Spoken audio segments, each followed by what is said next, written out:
Well, by now, you can tell that being a smoke jumper for me was a great experience, as were all the work experience I had leading up to it that qualified me to be a smoke jumper, and all the experience during and since that time when I was in the military. All really good experience. But I was struck by Norman Maclean's epilogue that he was going to put into the front of his book that he'd written after A River Runs Through It, a book he decided to write um, about the Man Gulch fire, where the smoke jumpers were killed, and which is going to be 75 years this summer, this August. He wrote, "As I get considerably beyond the biblical allotment of 70, that'd be 70 years, and I'm 77. I feel with increasing intensity that I can express my gratitude for still being around on the oxygen side of the Earth's crust only by not standing pat on what I have hitherto known and loved. While the oxygen lasts, there are still new things to love, especially if compassion is a form of love." I really understand that. And I think that a lot of people who have had some harem scarum experiences don't quite appreciate it yet. It comes with age. But I think one of the things about the Man Gulch historical site, which you can go see anytime if you take the Gates of the Mountains river boat, or you go up one of the adjoining creeks and then hike over the hill. It's very sobering, because anybody who's done anything knows that if you were with those men that day, it could have been you. And they didn't have a lot of choices. And so there's a lot to be learned. A lot has been learned from what happened to them.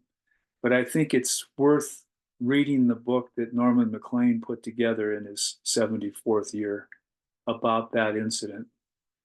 So I'm going to do that. But first, I'm going to read a foreword by Timothy Eagan, who's a really, really great writer, contemporary writer. He says, "For nearly a decade, I traveled about 50,000 miles a year roaming over the American West as a prospector of stories on behalf of the New York Times. I'm a native of that oversized land, third generation, so the chance to learn from and explain the great swath of country on the sunset side of the Mississippi was a pinch me privilege. I loved most of it, the snowstorms and wildfires, the political squabbling and the oddball life stories, everything but the tragedies. On deadline, with the clock ticking to a pre-internet age cutoff of 5 o'clock p.m. Mountain Time, I sometimes found myself stuck while trying to bang out 800 words of serviceable prose. I couldn't force the right sentences, the rhythm was off, the words felt inauthentic. In desperation, I would reach for my talisman, a copy of A River Runs Through It and other stories. This slim volume, yellowed by the sun from trips to the Southwest and frayed from panicky page plucking, was my traveling companion. I never left home without it. I would open the book to a random passage and take in a swath of Norman Maclean's nuclear prose. No, it's not nuclear, it's gen clear prose. It was beauty and perfection, shorn of artifice. After reading for just a few minutes, I was unstuck. From him, by example, I picked up this admonition: just try to write something clean and well. This lifelong teacher was still helping students of the written word long after he'd retired from the University of Chicago. You take the way it comes to you first, with adjectives and adverbs. Cut out all that crap, he told one interviewer. By the time his second book, Young Men and Fire, was published in 1992, the cult of Maclean had grown well beyond Westerners, with a passion for fly fishing and uncluttered language. He was admired for his personal story, a man who didn't take up writing until he'd reached his biblical allotment of time, 70 plus 10. As he reminded people, Maclean was 73 when River was released in 1976. It is a masterpiece, to use a word he would surely dismiss as hyperbolic. Here was a professor of Shakespeare trying to come to terms with the central tragedy of his family in Montana, the murder of his younger brother, Paul, who had been beaten to death. The title story's opening sentence, In our family, there was no clear line between religion and fly fishing, and its closing lament, I am haunted by waters, are among the best bookends in American fiction. It is, quote, it is the truest story I ever read, noted Pete Dexter, the National Book Award winning novelist, in a profile of Maclean in Inquirer, in Esquire. It might even be the best. Robert Redford made a film delicately faithful to the story, starring Brad Pitt. How could Maclean top that? I like this old man for the Western chip on his shoulder and for his Scottish stubbornness. Painted on one side of our Sunday school wall were the words, God is love, he writes in River. We always assumed that these three words were spoken directly to the four of us in our family and had no reference to the world outside, which my brother and I soon discovered was full of bastards, the number increasing rapidly the further one gets from Missoula, Montana. He was a man of two worlds, two homes, an academic one in Chicago and that of the big sky over the cabin he had helped his father build on Seeley Lake in Montana. The West of his early life gave him all the material he needed for his later life. But because he was Western, a pejorative in some circles, the New York publishers turned up their collective noses at his first book. Maclean liked to say that one editor objected, these stories have trees in them. Oh, but he got his revenge. Struggling writers, which is to say most writers, loved the story that Maclean told of getting back at one of the publishers, Alfred A. Knopf, that had rejected him earlier. Upon receiving a gushing offer to print his second book, Maclean responded with this note in 1981, quote, if the situation ever arose when Alfred A. Knopf was the only publishing house remaining in the world, and I was the sole surviving author, that would mark the end of the world of books. End of quote. He was then about 5 years into trying to put together his second book, the true story of the 13 Forest Service firefighters, all but one of them smoke jumpers, who had lost their lives in the Man Gulch fire of August 5th, 1949. Maclean would labor on it for the rest of his life. He never saw its publication. When he died in 1990, at the age of 87, Young Men in Fire was complete in all its parts, but unfinished. Maclean had struggled for more than a decade to make sense of what happened on a hot summer afternoon in the Gates of the Mountains wilderness off the Missouri River in Montana. In his obituary, the New York Times called Maclean a professor who wrote about fly fishing. My employer was only partially right, for with Young Men in Fire, published 2 years after his death, Maclean succeeds in saying something true and lasting about wildfire, something true and lasting about youth, and something true and lasting about death, his own, which fast approached. And those are the boys who fell into flame in Man Gulch. He was in fact a professor who wrote about tragedy and art and how one shapes the other. He had been a firefighter himself. He knew his way around a Pulaski, one side of a tool and axe blade, the other a hoe used for digging fire lines, and he could read the afternoon winds that might fuel a blow-up. He thought for a long time that he would have a career in the Forest Service. Maclean was camping with his family on an island in the Bitterroot River when the largest single wildfire in American history, the Big Burn of 1910, swept over western Montana, torching 3 million acres in 2 days' time and killing nearly 100 people. Maclean was 7. The Forest Service was 5 years old. The Big Burn became the agency's creation myth, sanctifying many of the young Yale School of Forestry graduates who filled the Forest Service's ranks. The fire also became a cautionary tale that would guide rangers for most of the 20th century. It was frightening, as what seemed to be the great flakes of white snow were swirling to the ground in the heat and darkness of high noon, writes Maclean. Thereafter, he says, the Forest Service had a 1910 on the brain. After working summers for the Forest Service in his teens, Maclean went to Dartmouth, where Robert Frost was one of his teachers. Maclean studied literature, though he continued to flirt well into his 20s with the idea of working in the woods. He started teaching full-time at the University of Chicago in 1930, acquiring his PhD in 1940. He taught Shakespeare and the British Romantic poets. He was beloved, twice earning the university's highest teaching award. The school year was spent in Chicago, summers at Seeley Lake.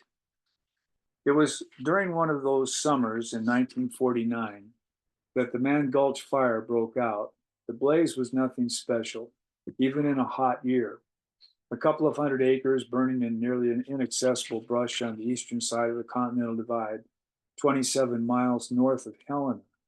The smoke jumpers, the elite corps that was not yet 10 years old, were called on to snuff the fire before it could get any bigger. The ranks of the smoke jumpers, as Maclean noted, included many young men who fought fire in the summer and pursued their master's degrees or doctorates during the rest of the year. As a kid who spent summers in the mountains of northern Idaho and western Montana, I worshiped these guys.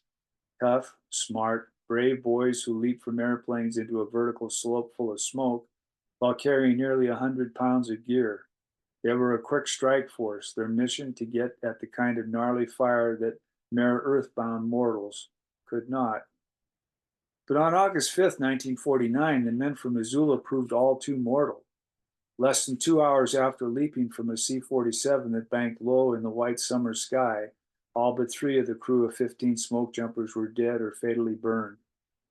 Stoked by crosswinds, the fire in Man Gulch blew up and leaped over onto the other side of the ravine. There, the men were trapped. They raced uphill, seeking the safety of the ridgeline. The fire roared just behind them until it overwhelmed the crew, suffocating most of them before their bodies burned. The foreman, R. Wagner Dodge, lit an escape fire, premised on the idea that if he could create a little section of burned over land, the big blaze at their backs would skip over that patch. Dodge ordered his men to take refuge in the burned over area.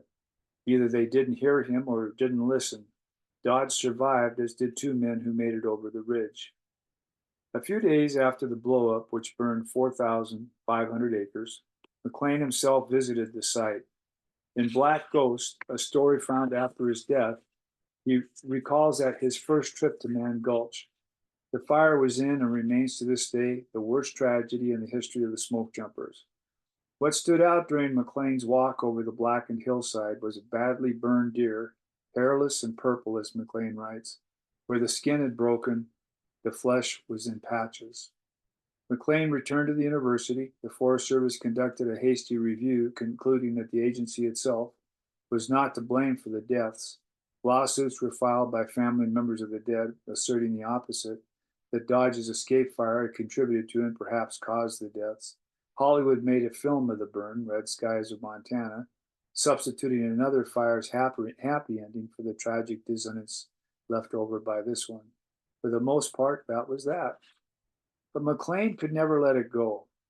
In retirement, after the success of A River Runs Through It, he began an earnest effort to put into print something definitive about the Man Gulch fire. It consumed the final 13 years of his life, and perhaps the final 41 years of his life, going back to 1949. You can imagine him at Seeley Lake, rising for coffee, as that mist lifted on the water, producing his 300 to 400 words by noon at the little red table in the family cabin. He was alone, having lost his wife, Jessie Burns Maclean, to cancer in 1968. When it's good, he told Pete Dexter, I see my life coming together in paragraphs.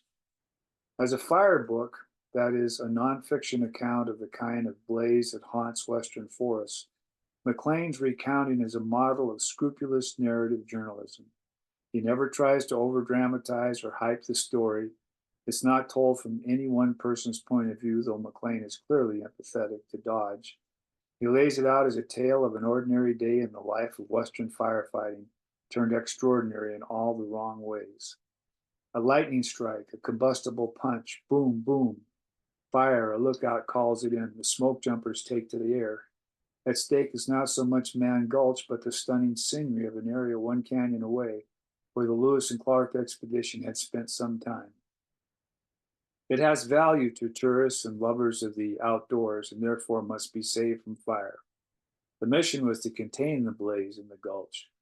Maclean is obsessed with getting it right. The details of smoke and wind, the ferocity of the flames, how a wildfire can create its own weather system.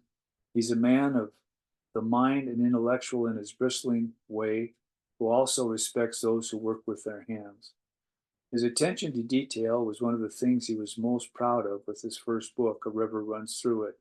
His fiction, the first original fiction ever published by the University of Chicago Press, informed by the real life of Maclean and his family, the roguish, beautiful brother, a master fisherman, and their father, a Presbyterian minister. There's no bastard in the world who likes to argue more than fishermen, and not one of them corrected me on anything, Maclean said in Esquire. That is my idea of a good review.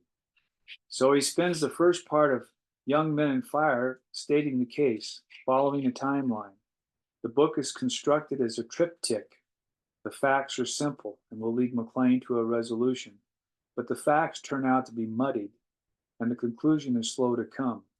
He goes to the Smoke Jumper Base in Missoula, studies the science of wind and fire, pores over all documents. He discovers somewhat early that the Forest Service tried to cover up some of the details, no surprise given the ways of bureaucratic self-protection. He narrows his inquiry to what happened between 5 o'clock and 6 p.m. on August 5th in 100-degree heat. The foreman Dodge is long dead from cancer a mere 5 years after the fire. The only two survivors are where? Nobody knows.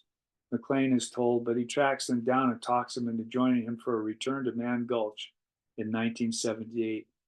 On that haunted slope, a cross is marked where the men fell. From the survivors, Maclean does not get much. They were young and scared, and they ran and hid. They knew little of Dodge's fire or the fate of the others. The next year, Maclean returns again to Man Gulch. Now he's 76 years old, but he can still scramble up a Rocky Mountain incline in 97-degree heat. He ends the first part of his book with several questions unresolved. Could Dodge's escape fire have saved the smoke jumpers if they'd listened to him and taken refuge inside the burned area? Or did it burn the men themselves? And by now the reader is wondering about Maclean himself. What's driving this old man to find these answers? He's obsessed. Why? They were young and did not leave much behind them and need someone to remember them. But there is something more than that. Beginning with the second part, the book becomes less of a traditional fire book, if there is such a thing, and more a forward-moving meditation propelled by Maclean's ceaseless questioning. Far back in the impulse to find this story is a storyteller's belief that at times life takes on the shape of art, he writes. Helped by a former smoke jumper, Laird Robinson, who becomes his research partner, Maclean eventually arrives at a conclusion. The truth of the fire is one thing, and he feels a certain satisfaction in getting there.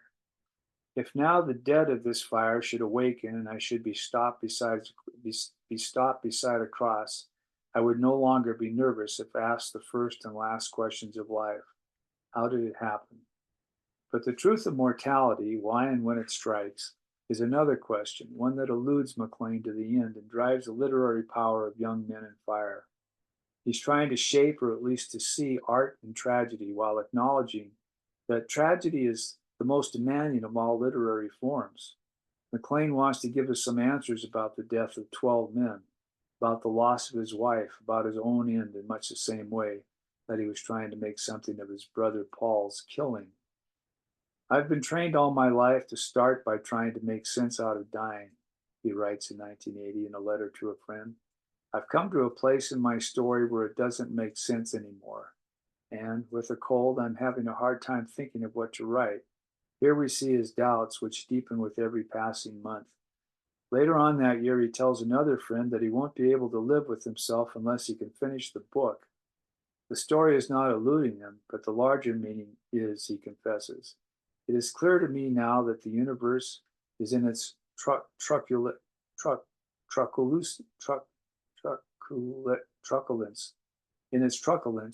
doesn't permit itself to be that well known. Maclean would plow on, sifting and sorting, matching some of the new science of fire mechanics with his gut instinct and his experiences in the woods. And by 1984, he tells another interviewer, age has finally caught up with him. I'm now getting so old that I can't write much anymore. With the modesty that was a trademark of his generation, Maclean undersold him for himself. Yes, his powers to commit words to page were receding, as would those of anyone living through his ninth decade. But a close reading of Young Men and Fire cannot conclude that Maclean failed to grasp what it means to die young and unfulfilled. It's there in the very pursuit of those answers, the search as the solution. Since the Man Gulch fire, there have been other disasters involving flame and young men in the woods of the West. The 1994 South Canyon fire, not far from Glenwood Springs, Colorado, killed 14 people. All the familiar elements were in place: a hot afternoon, a huff of sudden wind, a dash for safety, confusion. I waited at a base camp in Colorado to hear some news over the radio, maybe a miracle. Instead, all we got were questions. The why, when people are taken at such a young age. The bodies, some of them were found inside foiled shelter pup tents deployed as a last resort. The firefighting community, as after Man Gulch, vowed that this kind of sacrifice would never happen again. They wouldn't learn from the loss. And then, almost 20 years later, it happened again. The setting for the 2013 Yarnell Hill fire was different from Colorado or Montana. This fire kindled in the brush and scrub trees of Arizona, but the circumstances were not. Once again, the wildland firefighting elite, the hotshots in this case, from another federal agency, were trapped by shifting winds in a blowup. Communication was muddled. With no escape route, 19 members of the Granite Mountain hotshots were killed. Greatest loss of life for a federal crew since the Big Burn of 1910. Maclean would surely shake his head at these tragedies, the lessons unlearned, the history repeating itself, the post-fire emotions of grief, exasperation, and denial. No matter how meticulously he detailed the mistakes that led to Man Gulch, he surely knew that loss of life is always a possibility when human beings are thrown at flame. We are predictable, wildfire is not. You can read this book as a great warning and find much to incorporate into the evolving wisdom of the firefighting canon. In that regard, it will live for many years. But you can also read this book as a meditation on the inevitable fate of us all. And in that regard, Maclean has given us what the best writers offer: the immortality of words. Now I'm also going to read a publisher's note. Though he had hoped for many years to write about the Man Gulch fire, Norman Maclean did not start work on this book until he was his 74th year, after publication of A River Runs Through It and Other Stories. He began Young Men and Fire partly in the spirit of what he liked to call his anti-shuffleboard philosophy of old age, but partly too out of a deeper compulsion.